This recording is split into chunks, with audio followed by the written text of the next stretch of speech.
Pretty f***ing grateful right now.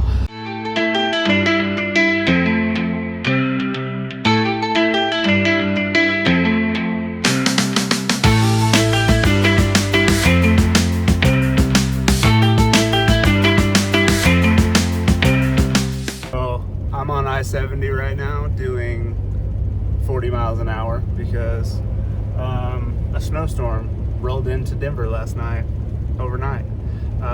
Luckily, I'm headed to Moab for the weekend where it was supposed to snow and now it's not. So Mother Nature won for the win.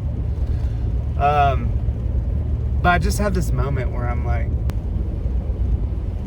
I'm doing what I said I wanted to over a year ago. It's a modified version. Originally, I planned on doing van life, but it's just cool how things work out. I'm covering 5 states across the Rocky Mountains with a company that I love working for in a niche market that I'm so freaking excited to learn more about. I have my dog with me.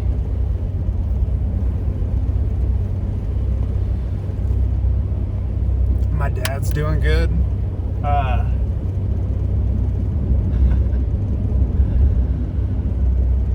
Pretty grateful right now.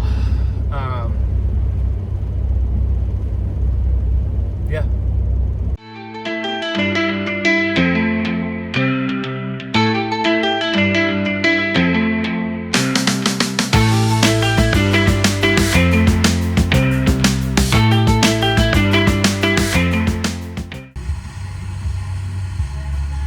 Tell your dog I said hi. Okay, I am racing the clock right now, and by clock I mean daylight. I'm trying to get to my campsite in Moab, Utah. And it's saying I'm gonna get there right around 6 o'clock. The sun's supposed to go down around 6:15. I don't love setting up a campsite after dark. I can do it, especially because I'm going with a pretty simple camp setup, just a tent, sleeping pad, and a sleeping bag. But the temps tonight are supposed to drop to around 30 degrees, which is, I mean, it's pretty fucking cold, but I have the gear for it, so I'm not that worried about the cold. I just don't love, like, not getting a lay of the land before the sun goes down, mainly for my dog. Knox, he likes to explore, and I just, you know, I'm a worried papa. But I think we can make it. I just have to stop and get firewood. That's the part that's really gonna set me behind schedule. I may just go without a fire tonight. But it's the first night. You need a fire on the first night.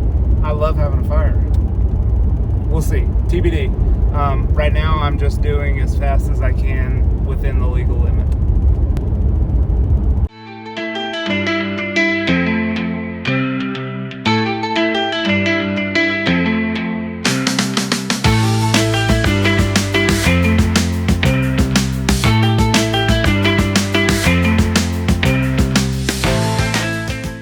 Okay, so I decided to play it safe. I just booked a little cabin lodge here in Moab. We made it. It's supposed to be close below freezing tonight, so I'll come back and camp in a couple of months. But for now, we're gonna go check into our cabin and then chill. I just got to my little cabin, my little KOA cabin. Knox Daniel. We're gonna be much warmer in this tonight. This is sick. Look at this view behind me. I can't believe I'm here. This shit is so cool. This is sick. Sick! This is what it's about right here. Huh. Just hanging with the homie next to a campfire. This cabin is cute. Pretty cool. There's a ridge line right in front of me, and if I'm directionally challenged, so I'm gonna be honest with you, I'm just hopeful that the sun's gonna rise back behind those, but for all I know, it could be this way. My dad's more of the directional genius in my duo. That's usually when I go camping, it's me and my dad. Tomorrow morning, I'm gonna go get a tattoo. Whoa. Gas station firewood ain't the move. I didn't plan far enough ahead. The move is you get on Facebook Marketplace before you get to where you're gonna go camp and find somebody that's selling wood and ask them if you give them $20 if you can get enough wood for just like a couple nights of campfire. And almost every time I've done it, I've ended up leaving wood for the next person because they will give you way more than you actually need. And it's good firewood, not this popping, steaming gas station campfire wood.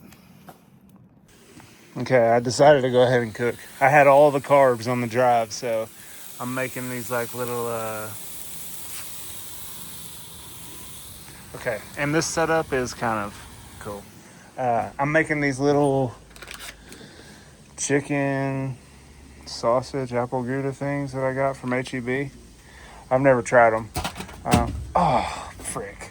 I set up a lot of my new gear. I'm going to sleep in it tonight just to see how it sleeps while I'm inside with heat. I didn't feel like it was the smartest idea to put all this camping gear that I got to use out the gate in freezing temperatures. So I'm going to test it on the inside and then just kind of relax this weekend. Right, buddy? Right, buddy? Yeah.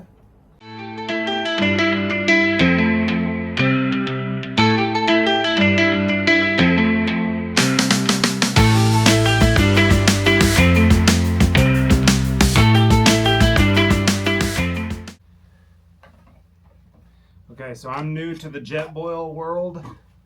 I bought this setup thinking, oh, I can like super quick boil my water for my Stanley French press, which the camera's on right now.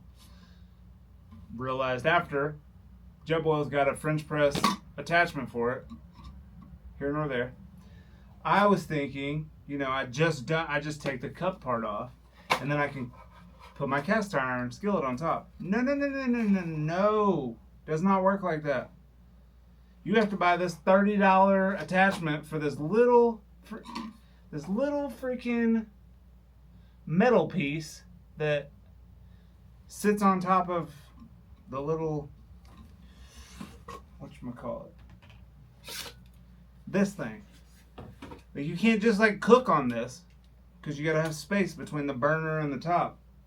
No. You have to buy this that just sits on there, creates some space. It's freaking genius. I should have just stuck with it.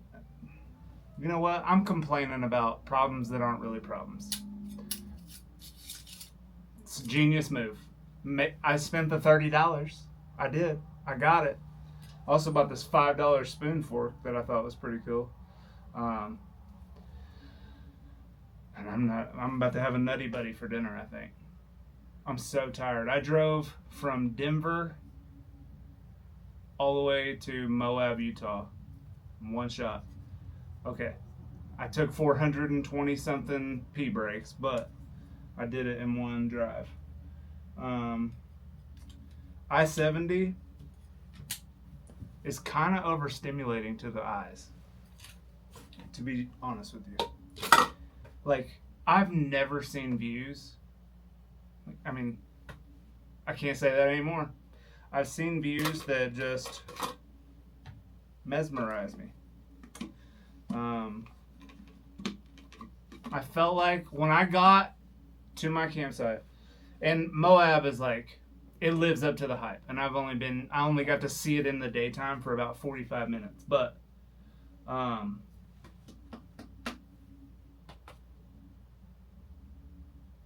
forgot what I was going to say. I lost it. Wasn't that important, apparently. All right, there's the goodness. Don't judge the burnt. I'm like my dad. I like my shit crispy. Them little crispy burnt parts on the bottom. So we're down here.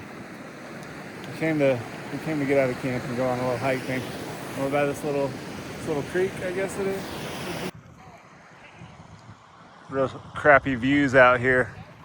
Real crappy views.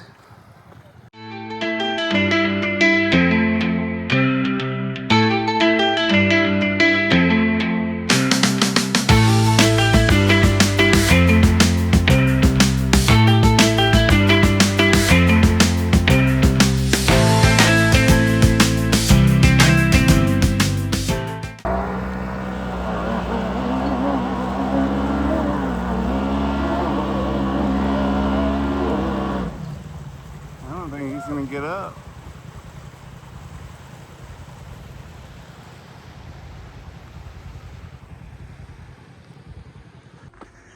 Cool little spot.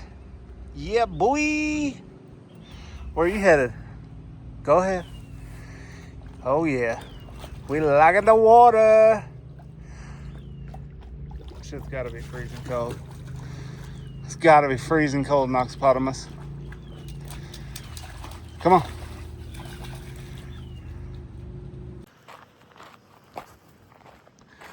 What's this say? There is a yet no sense of pride in the husbandry of wild plants and animals. No sense of shame in the proprietorship of a sick landscape. Okay, Aldo Leopold,